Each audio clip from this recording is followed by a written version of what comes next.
Erwin Kusuma, pria 53 tahun ini mengaku sebagai anggota TNI untuk melancarkan aksinya menggelapkan sepeda motor.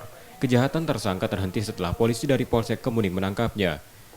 Kapolrestabes Palembang menerangkan, tersangka menggelapkan sepeda motor dengan cara memakai seragam TNI untuk mengelabui korbannya. Setelah itu tersangka meminjam sepeda motor korban dan dibawa kabur. Aksi itu sudah dilakukan tersangka sebanyak belasan kali dengan 6 laporan polisi.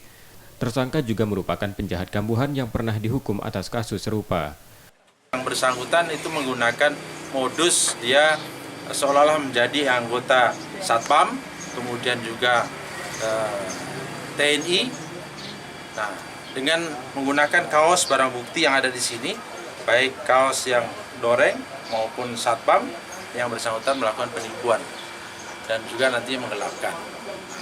Adapun modus yang dilakukan itu adalah yang bersangkutan membujuk seseorang untuk mengantar yang pelaku, kemudian sampai di lokasi, ternyata itu bukan rumahnya.